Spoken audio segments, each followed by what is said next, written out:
용 팀장의 인사이트 싸대기. 과잉보호 부모의 9가지 징후. 작성자 이자희, 편집 김용래. 정신의학자 아들러는 인간으로 태어난 이상 살아가면서 반드시 수행해야 하는 3가지 과제를 말한다. 1. 우정, 사랑이다. 누구나 개별적인 존재로서 각자에게 부과되는 과제지만 타인과 협력을 통해서만 성공적으로 달성할 수 있다. 그런데 과잉보호를 받고 자라면 자기중심적, 이기적, 의존적으로 된다. 스스로 자신의 열등감을 극복하지 못하고 소속감도 없으며 바른 자아를 형성하지 못한다. 3가지 삶의 과제를 해결해 많은 어려움을 보인다. 폐해는 한 개인이나 한 가족만의 문제가 아니라 사회 전체의 문제다. 급속한 경제 발전을 이룬 한국의 오늘, 입사 면접에 따라가고 부대와 학교 근처를 맴돌며 자식 챙기는 부모를 흔히 본다. 큰 인물들이 민폐나 불법을 저지르며 자식 챙기는 모습을 본다. 아이를 키우든 그렇게 컸든 한번 곱씹어 보자.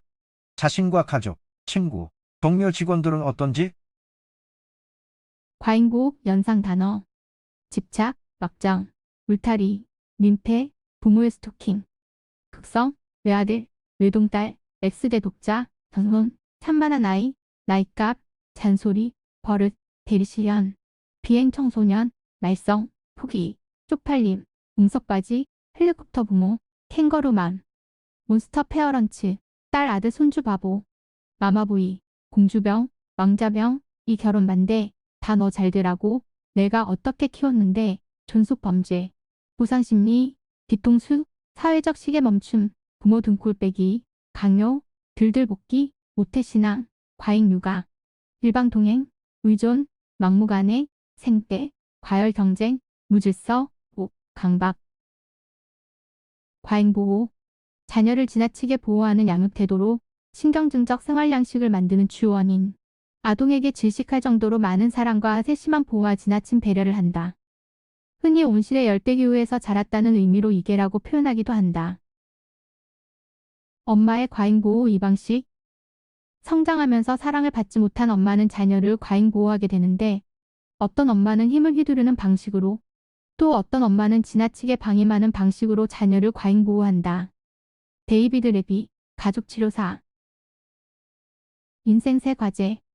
인간으로 태어난 이상 살아가면서 반드시 수행해야 하는 3가지 과제가 있다. 1. 우정, 사랑이다. 개별적인 존재로서 각자에게 부과되며 타인과 협력을 통해 성공적으로 달성될 수 있다. 알프레드 애들러, 정신의학자. 이 3가지 과제에 모두 충분히 협력하고 참여할 수 있는 용기 있는 사람들에게, 삶이란 사람들에게 관심을 갖는 것, 전체의 부분이 되는 것, 인류의 복지에 공헌하는 것을 의미한다. 알프레드 애들러, 정신의학자. 문제는 문제. 과잉보호를 받은 아동들은 자기중심적, 이기적, 의존적 성격을 지니게 된다. 그들은 어려서부터 스스로 자신의 열등성을 극복하고 공동체감을 형성하도록 훈련받지 못하여 건강하고 바른 자아를 형성하지 못할 뿐 아니라 나아가 신경증적이고 정신병리적인 성격을 형성할 경향이 강하다. 그들은 애들러가 말하는 3가지 삶의 과제를 해결하는 데도 많은 어려움을 보인다. 아동 발달에 치명적인 영향을 미치는 과잉보호적 양육 방식의 폐해는 한 개인이나 한 가족만의 문제가 아니라 사회 전체의 문제이다. 김춘경 교수 논문, 경북대학교 아동학부 교수. 양육의 4단계. 1단계 태어나서 3살까지 다른 사람에게 맡기지 말고 극진하게 돌봐주고, 2단계 4에서 14세 부모 행동을 보고 배우는 시기이기에 모범을 보여야 하며, 3단계 15에서 19세 도와주지 말고 시행착오를 겪으면서 성장할 수 있게 지켜보고, 4단계 20세 되면 정을 끊고 알아서 살 수 있게 하라고 한다. 법륜스님.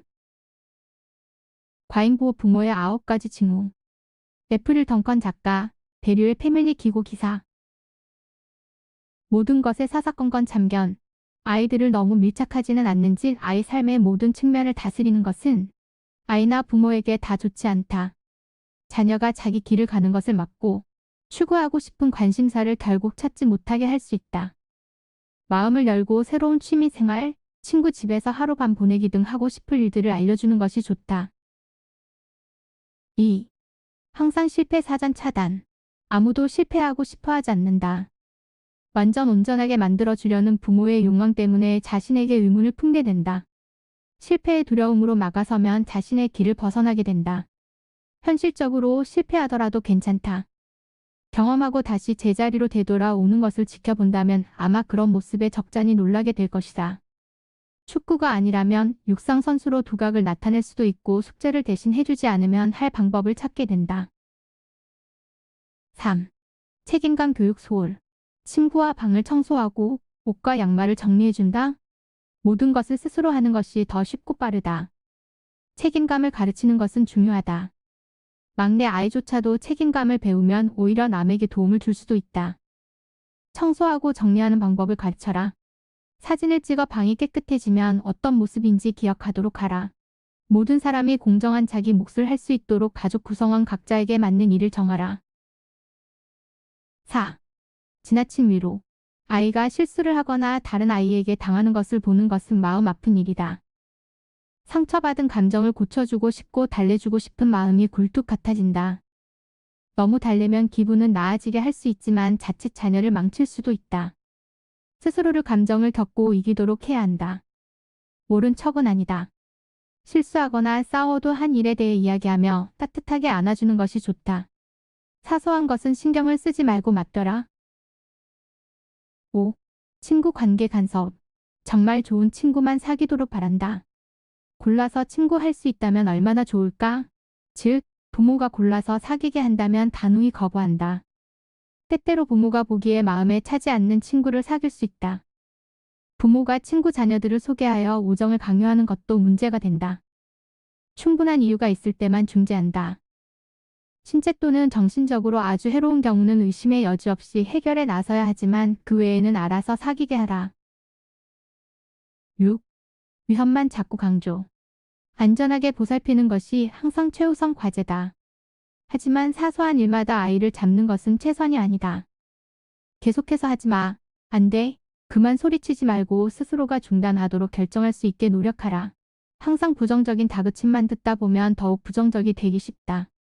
놀이터에서도 무조건 하지 말라고 소리치지 말고 지켜봐주면 아이는 쉴 때 쉬고 위험한 것은 피한다는 것을 금방 알 수 있다. 7. 새로운 시도 금지. 야구를 원하는데 축구 자질이 아깝다. 음악을 한다는데 그림에 소질이 있다.